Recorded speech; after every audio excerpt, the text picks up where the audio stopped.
I have this video from Bellular that is called Path of Exile 2 does what Blizzard weren't allowed to.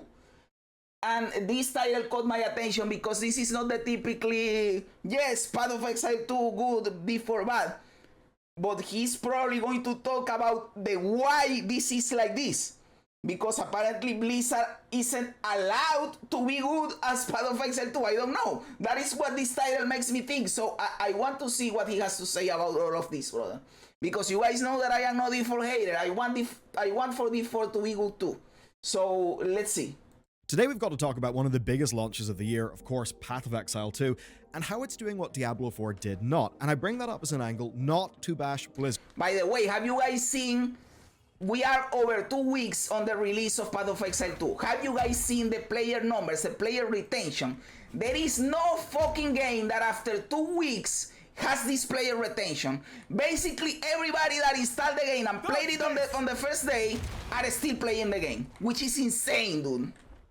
Right? That's not really the point. The point is the products cannot escape how they were made, or in this case, how they were shipped. Path of Exile 2 is a game that is getting so much right. It's managed to sidestep so much of what torpedoed Diablo 4's at least initial online sentiment, and when we go into the detail of the creation of these games, it gets even better. So this is a big one, an important one, and one that we're going to put in context. But first, we've got to check in with the numbers. They are mighty. This is a hell of a success. So Steam peaked with 578k players, placing this in the all-time top 20. It also beat Path of Exile 1's highest ever concurrency, which was 350k in July 2024. So yeah, old game, but no slouch. And of course, it's not even free to play yet. All of this represents at least $30 of revenue, so yes, this is a lot of money for the company. And through the weekend, it of course was topping Steam's bestseller list. But it's not... By the way, I think this video was made some days ago and they didn't know this. But right now in Steam or in Battle.net, Diablo 4 is free. You can play Diablo 4 for free until January, I believe. And with the expansion and the new character, the new class. And it still didn't get a lot of players back. Like, what? So that is something important to remind, because some people say that the price of the game is a barrier of entry. But right now the game is free and still people are not playing it. So it is not because of the price of the game, dude. And you have to pay right now to play Path of Exile. It will be a free-to-play game, but right now you have to pay to have access to early access. And people are paying it. People are paying it, dude. So what is happening in here? It is not because of the price. It is because of the game itself, my dude. Only selling in Steam. As an example, my PC, well, it must have got access to my Twitter feed because my PC rapidly unalived itself, so I've been playing on PS5. It actually hit rank 6 on the PlayStation and Xbox stores, and much like Diablo 4, my god, this game feels amazing to play on the controller. It's incredible. Now, the launch was good and not good, but for good reason. Grinding Gear reached 1 million early access redemptions. Yeah, redemptions, there's a few little asterisks there that I'll get into later. They hit that before the launch, and they knew the servers would be a problem. They actually had way more success than they thought, than they forecasted, which is almost surprising to me. It just seems like this was inevitably going to be a humongous event. I guess they modeled for humongous and got double humongous. Anyway, the servers were completely rammed. A last-minute crash that hit the majority of users was found, so they delayed the launch, but eventually the game came out, and just about all was well. Over on Twitch, well over 1 million people were watching, and even SteamDB broke. And that's pretty well, because it was literally just people checking how the launch was doing. Let's talk about numbers and money, though. This is a little bit of bro math, but it actually does have a point. Path of Exile 2 is pulling higher than Helldivers 2 in terms of its concurrence on Steam, and whenever it's dipping down into the troughs, it still is over 200k. It's doing incredibly. Now, even, yeah, you look... Brother, the game is doing insane. I am surprised because I love the game and I know the game is a good game, but it doesn't matter if a game is insane, it almost always drops, right? After a few weeks it starts dropping. But the player retention in Path of Exile 2 is insane. Some people might say it is because of the difficulty, because the casual players are still going through the campaign, and once they go through the campaign and they start going into maps, the player retention is going to go down. Fine, I am fine with that. It is already insane at the point that it is. So okay.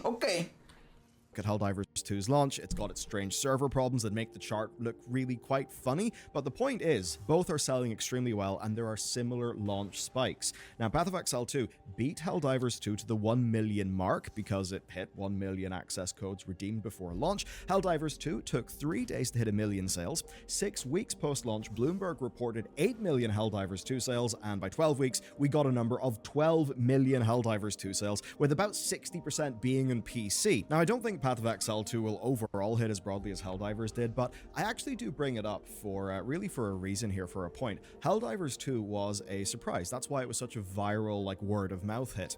And in many ways with Path of Exile 2, it's achieving the same. Grinding Gear Games had expectations for this. Those expectations were probably modeled off how many people were playing Path of Exile 1, right? But what we've seen is viral word-of-mouth carrying Path of Exile 2. And that's because, well, it's actually managed to do something that is altogether more ambitious, risky, and impressive. We live in a world where many games don't earn their marketing copy. Path of Exile 2 does, so it's billed as a next-generation ARPG. And it really is. See, here's the thing. I've realized I actually don't like ARPGs in the traditional sense. Once the sugar rush ends, I am just incapable of caring. The gear doesn't work for me. But Path of Exile 2 actually does click. Another one that clicked for me is No Rest for the Wicked. Both are refreshingly different action RPGs, and that's what they are another thing, bro. They are different. And it's why I brought up Helldivers, because it was a big surprise, right? That's why it sold so much better than Arrowhead, even like optimistically modeled. Hello. So whenever you hear a game being billed as, you know, this is the Skyrim of that, or the Dark Souls of this, you often roll your eyes and think, oh, really? That's the... But no, in this case, actually, kind of is like that. Path of Exile 2 is slower, it's more methodical, it's got a dodge roll, and a dodge roll that feels pretty damn good. And that's allowed Grinding Gear to design the combat differently. It's slower, it's harder, it actually feels way more engaging and involved to me than just a big numbers go brrr. You know, the actual feeling of skill and mastery is really there. That's why I'm continuing to play it. It's why I liked the bit of No Rest for the Wicked that I played. And most importantly for today, it's not what people tend to expect from the ARPG genre. And I've got to wonder if that positive word of mouth... Brother, Path of Exile 2 is the future of these games, dude. They completely... They went a step forward, because yes, No Rest for the Wicked, you could say that is that, but No Rest for the Wicked is just a Dark Souls with an isometric camera view. But the build stuff that is from an ARPG for something like Path of Exile is not there. But then Path of Exile took that model of the Dark Souls isometric view and it coupled it with the ARPG build defining stuff, create your own build, and this is like next fucking level, dude. People saying, yeah, this is an ARPG, but it's actually different. It's trying more. The boss fights are actually worth doing just for being good boss fights in a game. That is a type of word of mouth, and being ambitious with the design of this game that actually seems to be moving the needle, and making this hit harder than Grinding Gear even expected. And when we look at both it and Diablo 4 and try to learn lessons, it actually gets more interesting. Both are games that are basically channeling a hell of a lot of Diablo 2, and they are both games that try to slow the pace way down and amp up the meaning. That's what D4 tried to do with its launch, but well, it didn't really work that well. Now, there are many parts of D4 that I think are pretty excellent, but it didn't really land its design. And post-launch, it's basically succeeded by turning itself into a far more fast-paced game, essentially borrowing lessons from Diablo 3, which means that, yeah, there is a new Diablo game to play, but it's not really one that's daring, that's next generation. It's the same right? shit with upgraded graphics. Path of Exile 2. And that is the thing that you have to learn about Path of Exile 2, by the way, if you are a PoE1 player that wants Path of Exile 2 to be more like PoE1. Look at why one of the reasons people say that Diablo 4 sucks is because it is becoming too much Diablo 3. And you already had Diablo 3. Why the fuck would you play Diablo 4 then? It is just Diablo 3 with upgraded graphics. So why would you want Path of Exile 2 to be Path of Exile 1 with updated graphics? No, let it be Path of Exile 2. It has also tried to be a little bit slower, a little bit more methodical, but it's actually managed to stick the landing and succeed, and that is a humongous achievement. And in the biggest picture, that's because, let's just say you're somebody who loved Elden Ring, and tens of millions of people are in that. And that is the thing, guys. If you have been following me for a while, you know I have never played Elden Ring. I haven't played Dark Souls. None of that. In fact, in the future, I want to make a series where a complete noob goes through all the Souls-likes, because I have never played that bullshit. So it is not like I am loving Path of Exile 2 because I love dodge rolling in Elden Ring. No, I love Path of Exile 2 because it is a good game, because it is fucking awesome.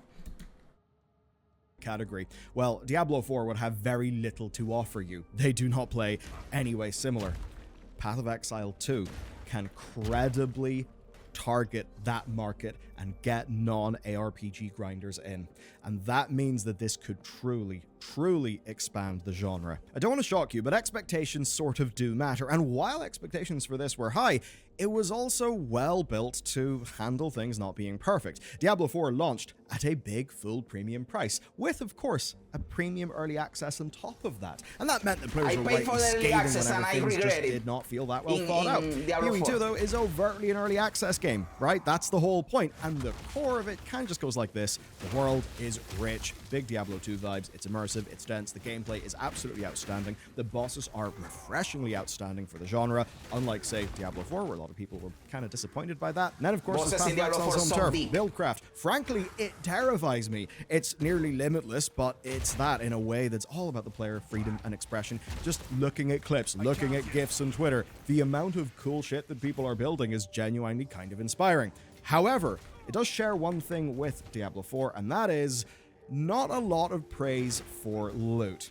For now, what I understand is basically whenever you level up, the vendors will refresh, and actually quite often you'll be getting your better sources of gear from those vendors, at least in the earlier level up flow. That is in the campaign. When you are in maps, what will give you the loot is trading. No drops either, not the vendors, because now the vendors are not as impactful. So now it is trading. Poor Blizzard, Path of Exile 2 and Marvel Rivals took a good chunk of the 4 and Overwatch players. Yes, brother. Blizzard is massive, and I'm not a Blizzard hater, but they are taking massive L's right now, and they have to reconsider their bullshit on 2 of their biggest games, dude. So, yes, they have WoW. They have WoW for now. Let's see what happens. And it's kind of funny because D4 got loot wrong with launch. But, right, the thing that matters here the most is the core gameplay and the buildcraft, and those absolutely seem to be outweighing the loot concerns. Plus, it's early access. That means players have got reasonable expectations. Right now, the game has got half of its campaign. You basically complete it again in hard mode, and then you're into the end game. And it's even funny the way that happened, because Path of Exile 2 initially started off in 2019 as a new campaign for Path of Exile. Basically, things escalated, and now we're here. And by the time they hit 2024, they realized something. Well, we shouldn't do the rest of the campaign right now. We need to do a launch with a full-ass endgame. And that's exactly what they did. Here's a quote from them. This is them talking about their recent development. Part of what we're trying to do with early access is get the game right, and I think that if we had scaled endgame down, then we wouldn't really be getting the true reflection of what the game would be. And that, folks, is the kicker, the big thing.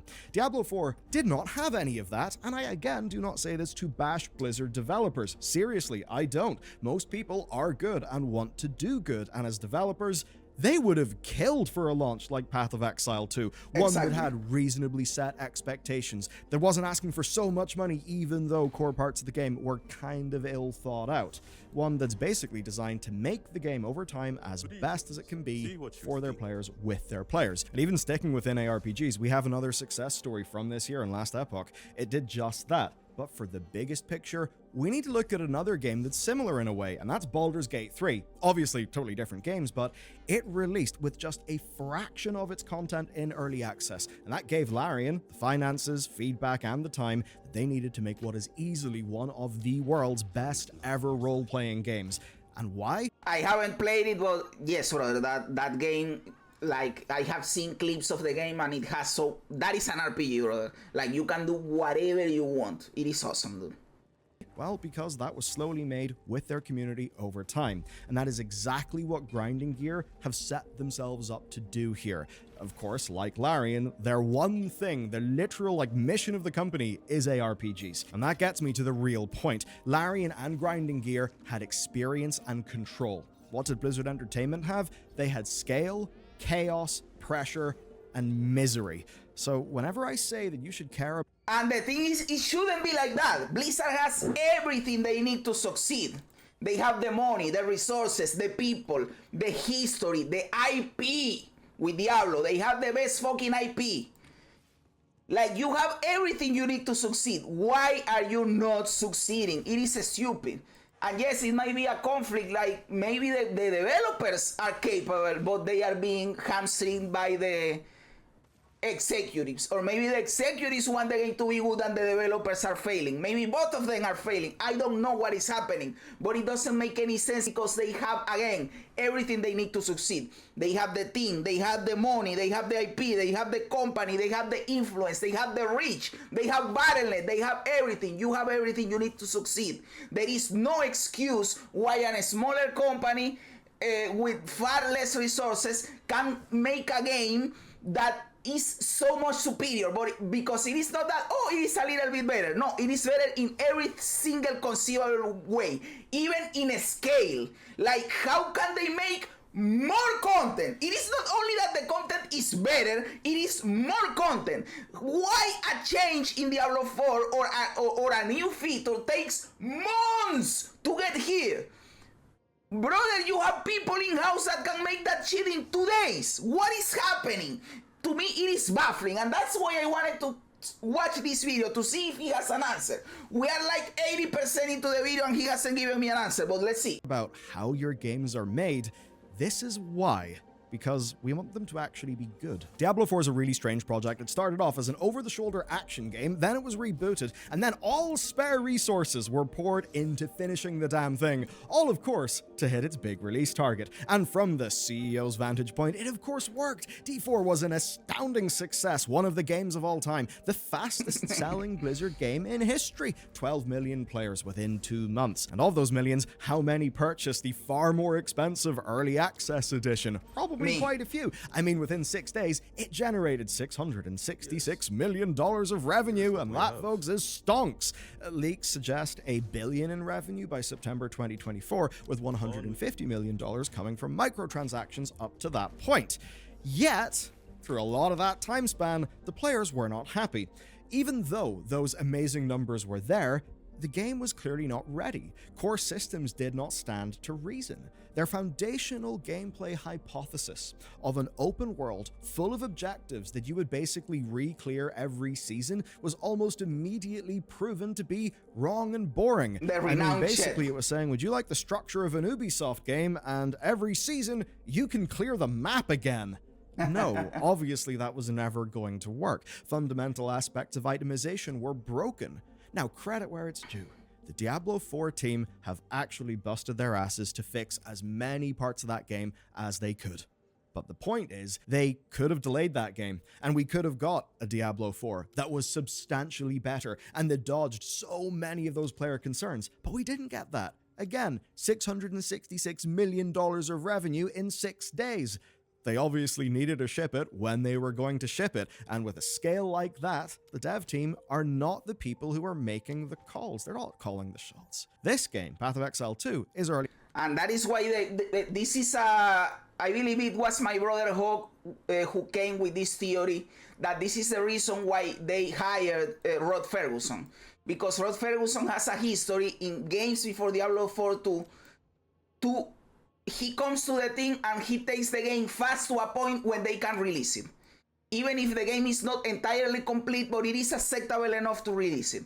So they just wanted to release Diablo 4 fast, and that is why they brought Rod Ferguson, because that is his job, that is what he does.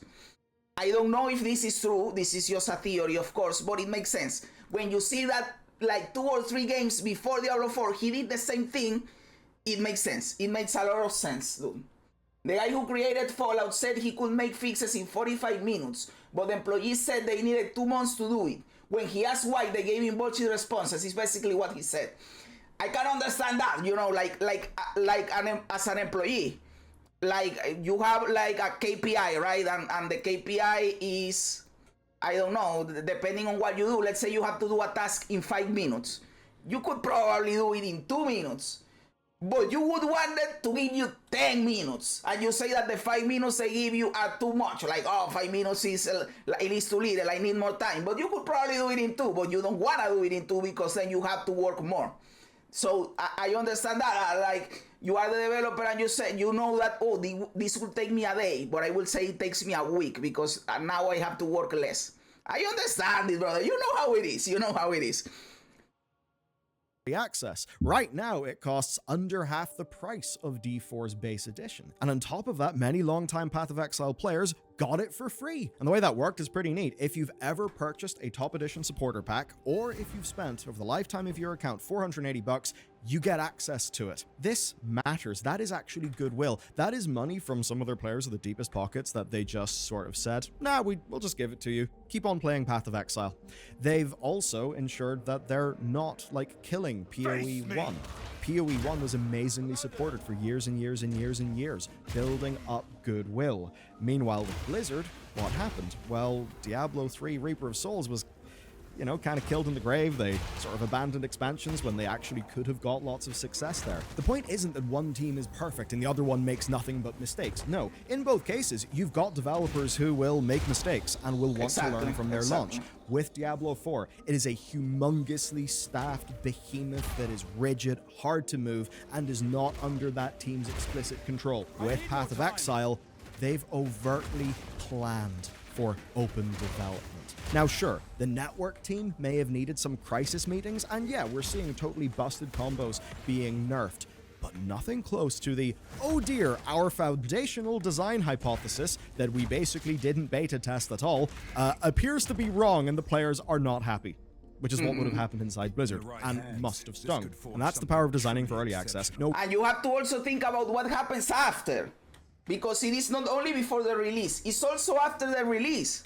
Brother, when Diablo 4 launched and we found out all the problems, they weren't fixing immediately. They tried to address them for the first season. Then you found other problems and they tried to address them for the second season. The problems for itemization were fixed in the 4th season. So like over 6 months later.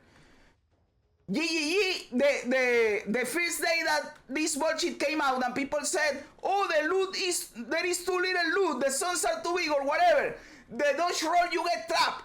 Like 3 or 4 days later, they release a fucking patch addressing that right away, like the first week. It is not only before the release of the game, it is also the support of the game after it is released. Blizzard takes months to fix something easy, and GGG did it like the first week, and we are in December, dude. Like, people, go to the holidays, go enjoy time with your family. No, they were over there working on this shit still, dude. Blizzard got too comfortable with their games being the top games for the genre respectively and forgot to innovate. Now they are feeling the effects of it, exactly. What Blizzard did best before was copy what somebody else is doing it and do it better or more polished, even if it isn't better, but package it better.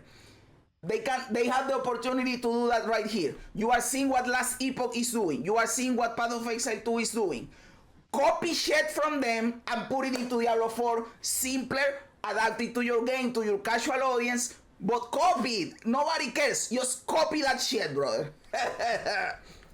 Rushing to hit the quarterly earnings, quite the opposite. PoE 2 was in fact delayed. See a lot of that account stuff, cross, like microtransactions and everything. Well, the game was delayed because they basically had to re-architect all of their server and account stuff to make that work because, yeah, there's like shared microtransactions.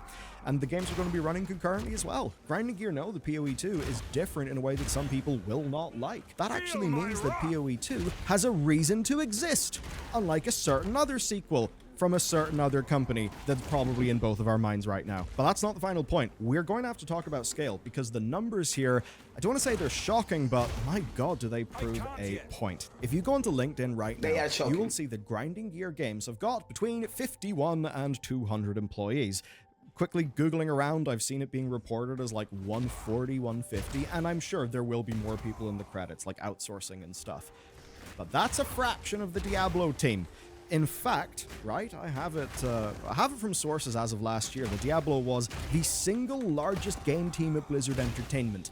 And at one point, I know World of Warcraft, in and around that time, I have heard that too, that the Diablo 4 team is even bigger than the WoW team. I have heard that. It was about 550 people. So you likely had north of 600 as the core dev team of Diablo 4. And that comes out as a bit of a troubled project, even though it sells a lot, makes money up front. We then look at this game, a game that is not burdened by having to find work for 600 to 1,000 people to do. Because what the hell? How are you going to make a game that way that's actually good and crafted? Okay, I'm going to play a lot more Path of Exile. Same. We will keep you up to date in this story because it's one of the good ones. And sticking with good ones, watch this next. It's really fun. It's basically GOG giving a big slap back to Blizzard and winning so much free PR. I think you'll find it fun. Hey brother, it was a good video. It prompted us to talk about cool shit about Path of Exile 2 and Diablo, but it still didn't give me a concise answer. It tried to tell me that it is because of bureaucracy or because of the executives that the development team can't do much about it, but we don't know this for sure, do we? I don't know. I don't know if we have been speculating this for a long time, that Blizzard is so big that they are trapped in this bullshit when they can't do anything without going through 5 layers of bureaucracy or whatever. But we don't have it confirmed. We suspect it. It is probably true, but we don't know it 100%. But yes, it is unexcusable that a team with less resources and less everything can make a game not better, but so much better and so much bigger.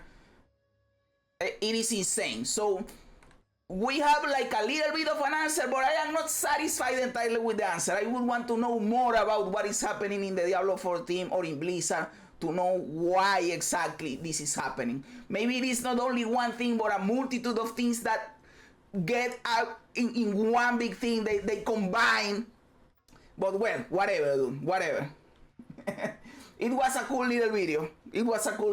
Let me know in the comments below what you think about it. Am I right? Am I wrong? Am I a clown? Am I a genius? I love reading comments even when they don't agree with me. Also remember to like the video, to subscribe to the channel, all that cool stuff. Guys, thanks for being here. You guys are awesome. God bless ya. And remember, don't be afraid ever, because this is just a ride.